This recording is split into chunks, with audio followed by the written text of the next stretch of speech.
वित्त मंत्री श्रीमान अरुण जेटली जी को उत्तम बजट देने के लिए बहुत बहुत बधाई देता हूं। ये एक ऐसा बजट है जो गरीब को सशक्त बनाएगा, बुनियादी ढांचे को और मजबूत भी बनाएगा, गति भी देगा, हर किसी की उम्मीदों को अवसर देगा, अर्थतंत्र को एक नई ताकत देगा, नई मजबूती देगा और विकास को बहुत तेजी देगा। इस बजट में हाईवे भी बने, हाईवे भी बढ़े, दाल के दाम से लेकर डेटा की स्पीड तक, रेलवे के मॉडर्नाइजेशन से लेकर के सरल इकोनॉमिक निर्माण करने की दिशा में, शिक्षा से लेकर के स्वास्थ्य तक, उद्यमी से लेकर के उद्योग तक, टेक्सटाइल मैन्युफैक्चरिंग से लेकर के टैक्स रिडक्शन तक, हर किसी के सपने को साकार करने का ठोस कदम इस बजट में साफ साफ नजर आता है। इस ऐतिहासिक बजट के लिए वित्त मंत्री के साथ साथ उनकी पूरी टीम भी अभिनंदन के अधिकारी है। ये बजट देश के विकास के लिए पिछले 2.5 वर्ष में जो कदम उठाए गए, जो फैसले लिए गए और भविष्य में और मजबूती के साथ आगे बढ़ने के इरादों के बीच ये एक बहुत महत्वपूर्ण कड़ी है। इस बजट को मैं देख रहा हूं। एक अन्य महत्वपूर्ण कदम है कि रेलवे बजट को जनरल बजट में मर्ज कर दिया गया है। इससे अब पूरे ट्रांसपोर्ट सेक्टर, उसको इंटीग्रेटेड प्लानिंग में मदद मिलेगी। देश में परिवहन से जुड़ी आवश्यकताओं की पूर्ति में रेलवे अब अपना योगदान और बेहतरीन तरीके से कर पाएगी। यह बजट कृषि क्षेत्र, ग्रामीण क्षेत्र, सामाजिक कल्याण, इंफ्रास्ट्रक्चर, इन सभी क्षेत्रों में एक विशेष ध्यान आकर्षित करता है। निवेश बढ़ाने और रोजगार के नए अवसर पैदा करने की दृष्टि से सरकार की जो प्रतिबद्धता है वो इस बजट में साफ साफ नजर आती है। इन योजनाओं के लिए आवंटन में भी बहुत बढ़ोतरी की गई है। सरकारी निवेश को मजबूती देने के लिए रोड और रेल सेक्टर के लिए भी आवंटन में काफी वृद्धि की गई है। सरकार का लक्ष्य 2022 तक हमारे देश के किसानों की आय डबल करने का इरादा है, 2 गुना करना है। नीतियां एवं योजनाएं उसी प्रकार से तय की गई हैं। बजट में सबसे ज्यादा जोर इस बार भी किसान, गांव, गरीब, दलित, पीड़ित, शोषित, उन पर केंद्रित किया है।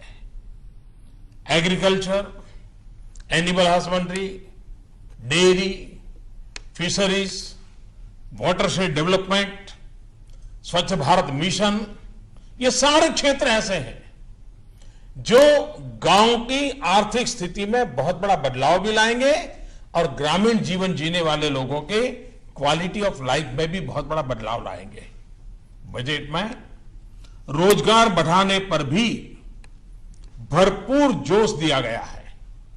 नौकरी के लिए नए अवसर पैदा करने वाले सेक्टर, इलेक्ट्रॉनिक्स मैन्युफैक्चरिंग, टेक्सटाइल, उसको विशेष राशि दी गई है। असंगठित क्षेत्र में काम करने वाले लोगों को संगठित क्षेत्र में लाने के लिए भी व्यापक प्रावधान किए गए हैं। स्किल डेवलपमेंट बजट में काफी बढ़ोतरी की गई है। ये हमारे देश के युवाओं को ध्यान में रख करके और जो डेमोग्राफिक डिविडेंड है, इसका भरपूर फायदा भारत को मिले, उस पर ध्यान केंद्रित किया है। Mahatma Gandhi national rural employment guarantee scheme, उसके लिए भी अब तक जितना हुआ है किसी भी वर्ष में न हुआ हो, इतना रिकॉर्ड आवंटन किया गया है। बजट में महिला कल्याण पर भी विशेष ध्यान दिया गया है। महिलाओं और बच्चों से जुड़ी योजनाओं के लिए बजट में वृद्धि की गई है। स्वास्थ्य और उच्च शिक्षा के लिए भी बजट में काफी बढ़ोतरी की गई है। आर्थिक विकास में तेजी लाने और रोजगार के नए अवसर बनाने में हाउसिंग और कंस्ट्रक्शन सेक्टर, इसकी बहुत बड़ी भूमिका है। ये बजट ग्रामीण के साथ साथ शहरी इलाकों में भी हाउसिंग सेक्टर को मजबूती प्रदान करने वाला है। रेलवे के बजट में एक बात पर विशेष बल दिया है और वो है रेलवे सेफ्टी फंड। इस फंड की मदद से रेलवे सुरक्षा पर पर्याप्त धनराशि खर्च करने में मदद मिलेगी। बजट में रेलवे और रोड इंफ्रास्ट्रक्चर के कैपिटल एक्सपेंडिचर में काफी बढ़ोतरी कर दी गई है। डिजिटल इकोनॉमी के लिए जो कॉम्प्रिहेंसिव पैकेज दिया गया है, उससे टैक्स चोरी की संभावनाएं कम होगी और अर्थव्यवस्था में काले धन के प्रवाह पर नियंत्रण संभव होगा। डिजिटल इकोनॉमी को एक मिशन के तौर पर शुरू किए जाने से आने वाले वर्ष में 2017-18 में 2500 करोड़ डिजिटल ट्रांजैक्शन के बड़े लक्ष्य को प्राप्त करने में बहुत बड़ी मदद मिलेगी। हमारे वित्त मंत्री जी ने कर प्रणाली में जो सुधार और संशोधन किए हैं, उससे मध्यम वर्ग को राहत मिलेगी, उद्योगों की स्थापना होगी, रोजगार के अवसर मिलेंगे, भेदभाव के अवसर खत्म होंगे और सबसे महत्वपूर्ण पहलू है कि निजी निवेश को प्रोत्साहन मिलेगा। बजट में व्यक्तिगत इनकम टैक्स कम करने की घोषणा देश के मध्यम वर्ग को ज्यादा स्पर्श करती है, बड़ी महत्वपूर्ण है। 10% से एकदम 5% कर देना बड़ा साहसपूर्ण निर्णय है। करीब करीब हिंदुस्तान के अधिकतम करदाताओं को इससे बहुत बड़ा लाभ होने वाला है। आपने देखा होगा बजट में काले धन और भ्रष्टाचार के खिलाफ मेरी लड़ाई निरंतर चल रही है। पॉलिटिकल फंडिंग की चर्चा हमारे देश में बहुत होती रही है। राजनीतिक दल हमेशा चर्चा के घेरे में रहे हैं। चुनाव के अंदर डोनेशन एकत्र करने की नई योजना भी वित्त मंत्री जी ने देश की आशा, आकांक्षा और काले धन के खिलाफ की लड़ाई के अनुरूप आज प्रस्तुत की है। देश के छोटे और मध्यम उद्योग नौकरी के नए अवसर पैदा करने के सबसे बड़े स्रोत हैं। इन उद्योगों की पुरानी मांग रही है कि ग्लोबल कंपटीशन में, वैश्विक स्तर पर मुकाबला करने में उनको कठिनाइयां आ रही है। अगर इसके लिए टैक्स कम किया जाए तो हमारे लघु उद्योग, जो कि करीब करीब 90% से ज्यादा है देश में, और इसलिए सरकार ने छोटे छोटे उद्योगों को और उसमें परिभाषा में बदलाव करके उनके दायरे को भी बढ़ाया है और टैक्स को भी 30% से घटा करके 25% कर दिया है। यानी देश के उद्योग जगत के 90% से ज्यादा लोग इसका लाभ ले पाएंगे। ये फैसला मुझे विश्वास है कि देश के छोटे उद्योगों को ग्लोबली कॉम्पिटिटिव बनने में बहुत बड़ी मदद करेगा।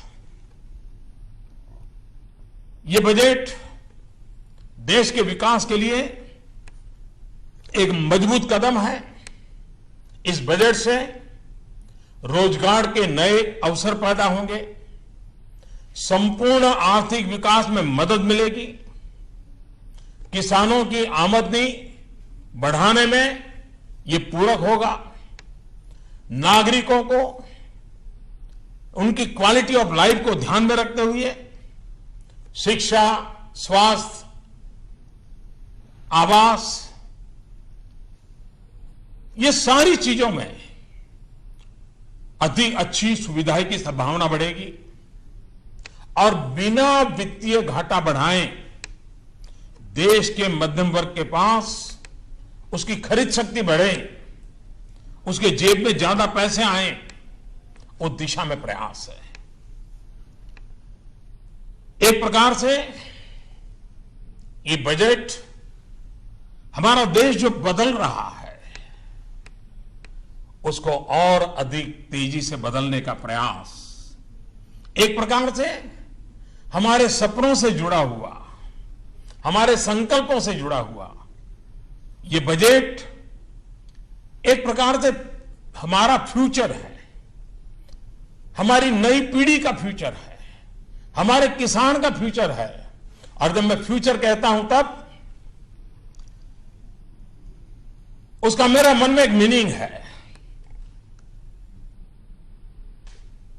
ऐप से फार्मर्स, किसानों के लिए, यू से अंडर प्रिविलेज, दलित, पीड़ित, शोषित, वंचित, महिला, उनके लिए, टी से ट्रांसपेरेंसी, पारदर्शिता, टेक्नोलॉजिकल अपग्रेडेशन, आधुनिक भारत बनाने का सपना, यू से अर्बन रिजुविनेशन, शहरी विकास के लिए, और आर से रूरल डेवलपमेंट, ग्रामीण विकास के लिए, और ई से नौजवानों के लिए एम्प्लॉयमेंट, उद्योग साहसिकों के लिए एंटरप्रेन्योरशिप, एनहांसमेंट, नए रोजगार को बढ़ावा देने के लिए, नौजवान उद्यमियों को बढ़ावा देने के लिए मैं इस बजट के लिए इस फ्यूचर को प्रस्तुत करते हुए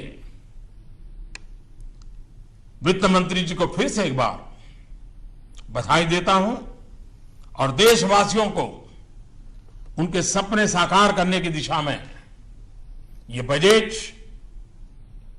एक बहुत बड़ी सहाय व्यवस्था है जो देश को आगे भी बढ़ाएगा, विकास की नई ऊंचाइयों को पार करेगा और देश में एक नया विश्वास का माहौल बनाने में यह बजट बहुत ही उपकारक होगा, ऐसा मेरा पूरा विश्वास है। फिर एक बार वित्त मंत्री को, वित्त मंत्रालय को, उनकी पूरी टीम को हृदय से बहुत बहुत बधाई।